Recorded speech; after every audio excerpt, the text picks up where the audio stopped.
Hey guys, Don here. Today I want to talk a little bit about newsletter blunders. And I told you a couple of days ago we're doing these video newsletters. I just had a really hard time over the past many years doing a written newsletter. We didn't have staff to write it. We didn't want to buy one. And we were already doing video, so we thought about doing a newsletter. We put it out a couple of days ago, and we have I think it's about 175 views on one video and 139 on the other video. And you might be asking why there's two videos. Well, the issue was I recorded one of the videos. That was the one I posted. And then just something for you to learn if you're going to be doing this and you have multiple partners. We have 4 people in the practice. And I'm kind of the quick start one, the one that kind of does stuff real quick. And my partner, Neil, he's the more detailed one, which is good. It's a good balance that way. And he listened to it. And I said we had focal shockwave, and it was really focused. And so I had to change the video. But the blunder came. It wasn't so much that, because we ran it by each other before it.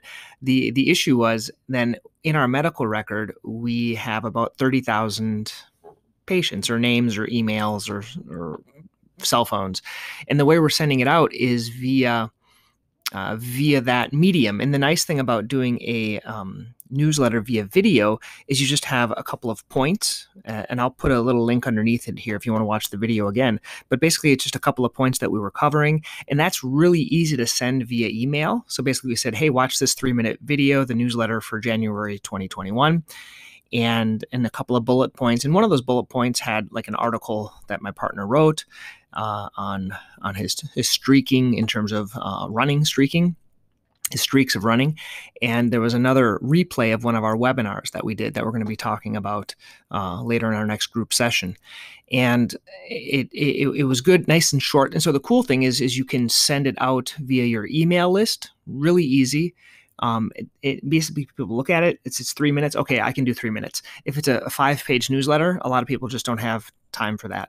And the other neat thing is our medical record allows it to send out via text message. And we even made that shorter and sweeter. Basically, we said, hey, here's our January 2021 newsletter, check it out. The blunder was I made 2 videos. And so the first video, which was incorrect, it was in the text message, and the other video was in the email. And so basically it was sent out. I got the text message. I looked, I'm like, that's the wrong one. And I sent it to my office manager who fixed it, but it had already gone out to 7,000 people.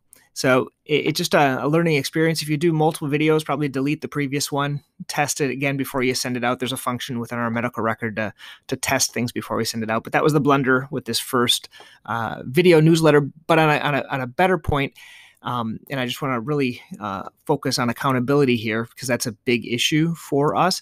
It's better to be done than perfect. I think a lot of us as podiatrists, we kind of want everything to be perfect.